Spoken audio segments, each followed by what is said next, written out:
Si le signe des adieux sonne dans le ciel étoilé, je penserai à toi qui t'en ira bien loin un jour. Je t'ai observé de ta gauche, je t'ai contemplé d'en face. Était-ce des larmes ou bien des rires? Tes longs cheveux m'empêchaient de le savoir. Si le signe des adieux sonne dans le ciel étoilé, une lumière éternelle y brillera et qui nous mènera peut-être le chemin de nos faibles vies un jour, pour que l'on puisse se revoir. Alors déjà, la caméra n'est même pas droite. Ok, c'est mieux. Les amis, bonjour, j'espère que vous allez bien. On se retrouve aujourd'hui pour un petit peu discuter et réagir suite au nouvel ending de Dragon Ball Super. Donc c'est le numéro 9, l'ending numéro 9 si je me trompe pas. Il se nomme Haruka. Et pour vous dire la vérité, comme d'habitude, franchement, j'ai kiffé le ending. J'ai kiffé la musique, les images, l'atmosphère, qui colle bien avec comme une fin du monde, la suite d'une fin peut-être même. Toute la journée, toute la soirée, ça a tourné dans ma tête. Non, vraiment la musique est très très belle. Maintenant, dans une grande majorité des endings, ça ne colle pas forcément avec ce qui se passe dans l'animé. On peut le voir avec Naruto, Bleach ou tous les autres animés de ce que tu as envie. Le studio d'animation, je sais même pas qui s'en charge, se charge en fin de compte de prendre une musique qui collerait bien ou qui leur plaît ou je sais pas quoi, d'un album ou de la chanson d'un mec connu. Parfois ça parle de chips dans le truc et dans l'animé ça parle de tuer des insectes. Ouais, je sais pas pourquoi j'ai dit ça. Mais ce qui est très important en tout cas c'est que les images ont l'air, elles, de coller avec l'animé. Et l'ambiance. Et l'autre question que je me dis c'est peut-être le sens des paroles, bien que ce n'est pas fait pour Dragon Ball, mais pourquoi avoir choisi cette musique? Et là, on est dans un questionnement qui est bien plus proche. Donc je vais me mettre ici pour que le ending apparaisse ici. Qu'est-ce qu'on voit clairement dans cet ending? Ça commence avec Goku, qui se lève après avoir subi, on dirait, beaucoup de choses, limite, qui revient à la vie après la mort. C'est comme ça, moi, que je l'ai perçu. Parce que là, il faut savoir qu'on est dans une ambiance japonaise, là-bas, il y a beaucoup de philosophie. Le manga en lui-même a énormément de philosophie. Et alors imagine un peu l'ending d'une chose accompagné d'une chanson un peu philosophique qui parle d'un adieu, de retrouvailles, de tristesse, mais en même temps de... On le voit dans le générique, les gars. De manière très rapide, qu'est-ce qu'on voit? On voit Goku qui se lève d'un milieu un peu détruit. Donc là, voilà. Ensuite, on voit un défilement de tous les personnages du tournoi, si je me trompe pas, avec plusieurs distinctions différentes.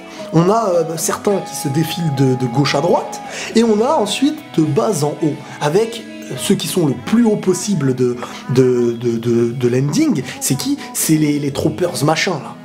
Jiren, Toppo et tout ça. Est-ce que c'est un signe histoire de dire que c'est eux qui sont les gagnants quelque part? Est-ce que c'est eux qui vont gagner? En termes de gagnants, je pense pas que le tournoi ira jusqu'à là, mais comme je l'ai dit, pour moi il y aura quelque chose avant. Mais ce qu'on remarque dans le générique, c'est que c'est de manière nostalgique. Tout le monde regarde un petit peu quelque chose, on ne sait pas ce qu'il regarde réellement, est-ce que c'est Goku ou pas, et tout le monde a l'air un petit peu en paix avec lui-même, comme si, ça y est, ton âme a été purifiée. Et à la fin du ending, on a Goku et Vegeta qui ont l'air d'être encore les seuls, pas encore en paix, qui doivent combattre pour y arriver quelque part. Est-ce que ça voudrait dire que Goku et Gohan seront un petit peu les derniers survivants de leur univers ou de tous les autres, qu'ils se doivent de gagner avec un petit peu le soutien de tous ceux qui étaient là? Comme si ils étaient soit tous morts, soit ils avaient tous perdu, et limite tous ceux qui sont partis donnent la force aux derniers survivants pour représenter peut-être les humains qui affronteront quelque chose d'au-dessus. À un moment donné, on voit dans la boule de cristal, Shishi Goten, Gohan et Videl, c'est lié à Goku et Gohan encore une fois. Comme si réellement c'était un souvenir qui te rappelait pourquoi tu te bats. Avec encore une fois le regard plein de paix de tous les autres personnages, de Vegeta, de Piccolo, de Tortue Géniale. Même Freezer, on dirait un peu qu'il se retrouve rejeté de toute chose néfaste en lui, quoi. Attention, hein, on parle d'une analyse de ce qu'on voit. Hein, ça veut pas dire que ça a un lien. Peut-être que ça n'a aucun rapport, je tiens à le rappeler maintenant. Mais si on se devait d'analyser une chose qu'on nous propose comme ça, moi je le prendrais comme ça en tout cas. Il y a deux choses distinctives à prendre en compte. Les images sans la musique, et il y a aussi l'analyse de la musique sans les images. Si t'écoutes juste la musique avec les paroles réelles, c'est-à-dire les paroles françaises qu'on comprend, ça a l'air d'être des adieux, c'est sentimental, c'est vraiment... quelqu'un qui veut retrouver la paix d'une chose qu'il a aimée quelque part. Quelque chose limite un peu d'éternel que tu as perdu. Avec l'objectif de pouvoir se revoir un jour. Je pense pas en fin de compte que les paroles soient un hasard. Je pense vraiment qu'il y a il y a vraiment... Moi, le générique, quand je le vois, sincèrement, pour moi, c'est vraiment un générique de fin. On dirait vraiment que c'est la fin de Dragon Ball. C'est vraiment, voilà, il y a eu les morts et tout ça. Tout le monde se retrouve en paix, mais on sait que Dragon Ball doit en arriver à l'arc après du tournoi avec Oob. Donc, on peut pas, tu vois, ça n'a pas de sens, mais... Est-ce qu'il y aura un retour dans le passé, des mémoires oubliées?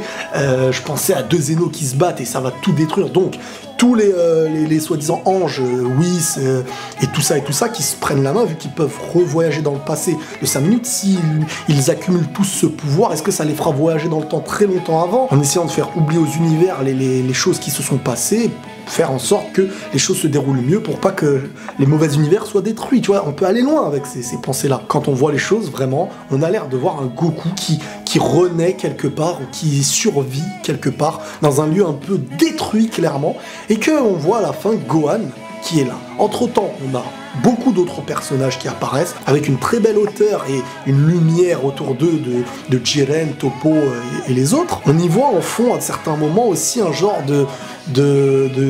d'horloge, ou du fonctionnement d'une horloge, tu vois, de ce qu'il y a à l'intérieur, qui tourne.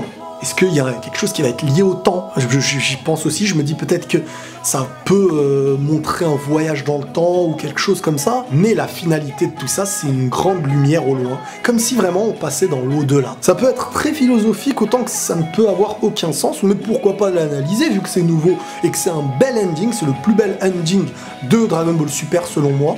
Je le trouve vraiment beau, triste, beau, et ça te lance de l'espoir, en même temps que du désespoir. Tu te dis c'est fini, mais c'est bien fini, quoi, quelque part. C'est... Voilà, c'est comme la vie après la mort.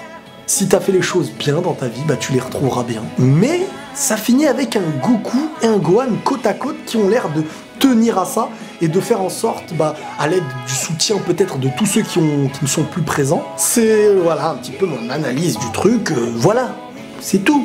Quoi qu'il en soit, les amis, maintenant, c'est à vous d'analyser l'ending dans les commentaires. N'hésitez pas à liker à fond cette vidéo, à vous abonner et à vous réabonner si c'est pas encore fait, parce que des fois, il y a beaucoup de désabonnements. L'autre fois, les gens ils me disaient « Tu dis ça, je sais pas pourquoi ». Bah, sur Twitter, il y en a un, il est venu, il m'a dit bah, « J'ai été désabonné 3 fois en un mois ». Ha! YouTube est jaloux! Prenez tous soin de vous, les amis, et la paix sur vous.